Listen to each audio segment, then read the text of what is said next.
صلاۃ تسبیح پڑھنے کا طریقہ۔ السلام علیکم۔ آج جو میں آپ کو نماز پڑھنے کا طریقہ بتاؤں گی وہ ہے صلاۃ التسبیح پڑھنے کا طریقہ۔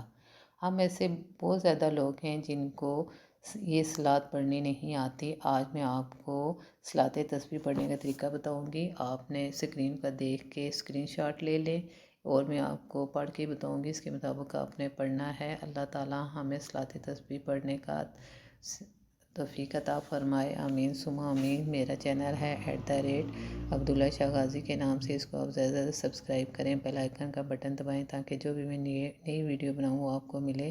وہ کمنٹس باکس میں انشاءاللہ ماشاءاللہ ضرور کہا کریں، اور جتنی میں ویڈیو بناتی ہوں ان کو زیادہ سے زیادہ شیئر کیا کریں۔ آپ کو پتہ ہے کہ اچھی بات کو شیئر کرنا صدقہ جاریہ ہے۔ اب آتے ہیں ہم صلاۃ تسبیح پڑھنے کے طریقے کی طرف۔ سبحان اللہ والحمد للہ ولا الہ الا اللہ واللہ اکبر۔ مقام، تعداد۔ پہلے آپ دیکھیں مقام، پھر اس کے بعد اس مقام کی تعداد۔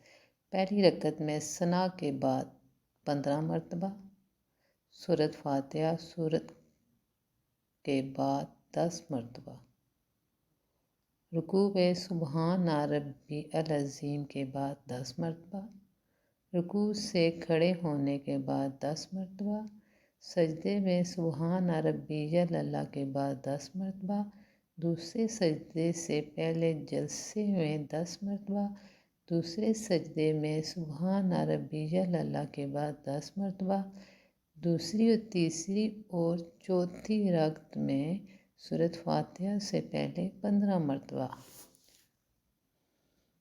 ایک رکعت میں کل 75 مرتبہ، 4 رکعت میں 300 مرتبہ۔ آپ کو سمجھ آ گیا ہوگا، یہ جو سب سے پہلے میں نے آپ کو دعائیں بتائی ہیں یہ ان کی تعداد ہے، ان کو اس طریقے سے پڑھنا ہے۔ سبحان اللہ والحمد للہ ولا الہ الا اللہ واللہ اکبر، یہ آپ نے پڑھنی ہے، ان کی تعداد آپ کو بتائی گئی ہے۔ اللہ تعالیٰ آپ کو صلاۃ تسبیح پڑھنے کی توفیق عطا فرمائے، آمین ثم آمین۔ آپ نے میری اس ویڈیو کو زیادہ سے زیادہ شیئر کریں، بیل آئیکن کا بٹن دبائیں تاکہ جو بھی میں نئی ویڈیو بناؤں وہ آپ کو ملے۔ آپ کو 12واں روزہ بہت بہت مبارک ہو۔ اچھا، اللہ حافظ۔